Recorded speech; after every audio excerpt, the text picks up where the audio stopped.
Hoje a gente vai dar continuidade às nossas aulas, a gente vai começar a ver simetria. Simetria é um conteúdo que vocês já viram, mas a gente vai estar revisando, vendo outros tipos de simetria e aprofundando as atividades. Então, olha só, nessa aula vamos estudar sobre simetria. Lembre-se que simetria é quando traçando uma linha reta divide um objeto ou uma figura em duas partes, de modo que dobrando essa figura nessa linha, as duas partes se sobrepõem e se coincidam. A imagem de uma borboleta nos dá a ideia de simetria. A reta vertical é um eixo de simetria, enquanto a reta horizontal não é. Por que vertical? Olha só. ah, Horizontal, vertical em pé. Então, quando eu pegar na reta aqui, que está horizontal, a figura de cima e a figura de baixo, elas não ficam iguais, elas ficam diferentes se eu dobrasse nesse eixo. Então, não é um eixo de simetria. Já quando eu coloco esse eixo aqui na vertical, ela fica simétrica, porque o lado direito e o esquerdo, se eu dobrar, eles formam exatamente a mesma figura.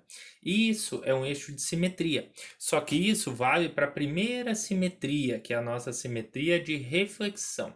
O que a gente vai ver agora é que existem três diferentes tipos de simetria. Não que a gente vá utilizar todas, mas para que a gente consiga entender quais são elas e consigamos pelo menos entender e classificar. Olha só. Simetria de reflexão, ou axial, é essa primeira simetria que a gente já estudou, que quando eu dobro esse eixo, eu formo duas simetrias. Olha só, essa primeira aqui, quando eu traço essa linha aqui, esse C fica exatamente espelhado do outro lado. Então isso é uma figura de simetria. Essa figura é curiosa porque ela também teria simetria no eixo horizontal, porque se eu cortar aqui, a parte de cima e a parte de baixo também são iguais. É obrigatório na simetria axial ter os dois eixos? Não. Pode ser só vertical, pode ser só horizontal, ou pode ser os dois. Então isso é simetria de reflexão, ou axial. A gente vai falar de reflexão. 2. Simetria de translação. Ela é uma das simetrias mais complicadas de se entender. Porém, a gente vai só tentar explicar aqui como que funciona. Nesse primeiro momento é só para a gente ter uma ideia. Vocês estão vendo esse pontinho A, que está aqui? Eu vou jogar ele 5 quadradinhos para a direita. 1, 2, 3, 4, 5. E marquei ele aqui. Eu fiz isso a mesma coisa com B. 1, 2, 3, 4, 5. Marquei o novo B. E vou fazendo isso com todos os pontos. Então, na verdade, percebam que ficou exatamente a mesma figura. A única coisa que aconteceu foi que ela se deslocou 5 quadradinhos para a direita. Poderia ter deslocado para a esquerda, para cima ou para baixo. Isso chama-se simetria de translação. Nesse primeiro momento eu só estou explicando para vocês como ela funciona, mas essa de translação dificilmente a gente vai utilizar.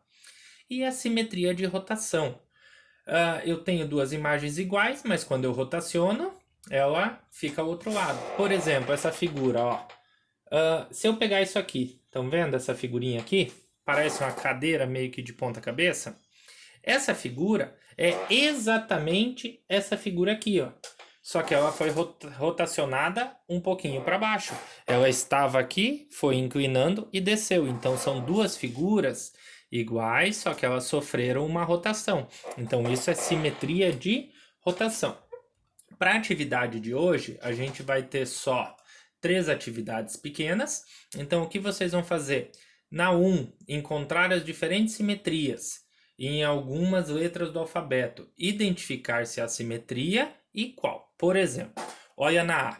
Na A, eu sei que traçando uma linha aqui, eu tenho uma simetria, que o lado direito é igual ao esquerdo. Já na D, eu tenho uma simetria traçando esse eixo aqui.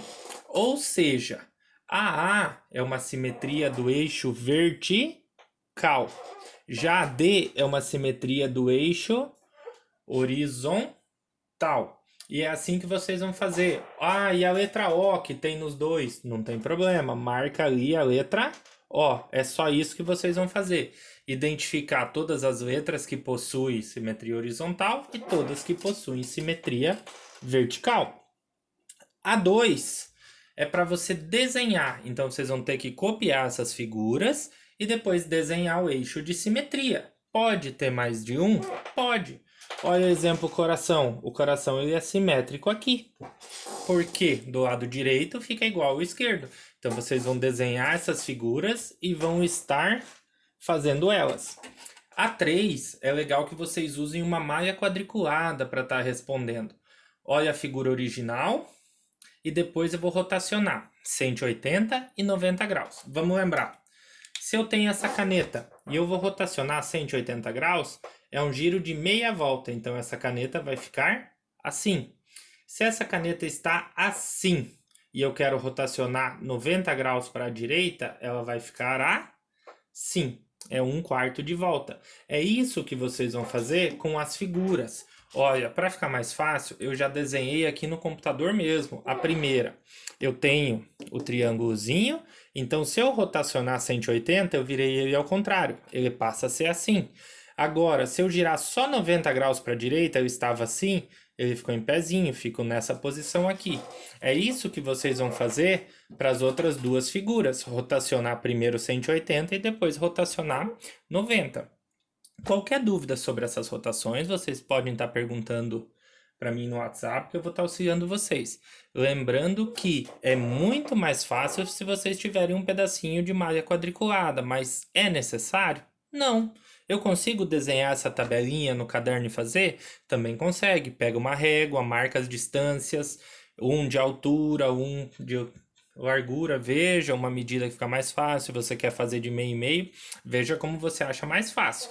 Então aqui já está resolvida a primeira, eu quero que vocês copiem e façam as demais, tudo bem?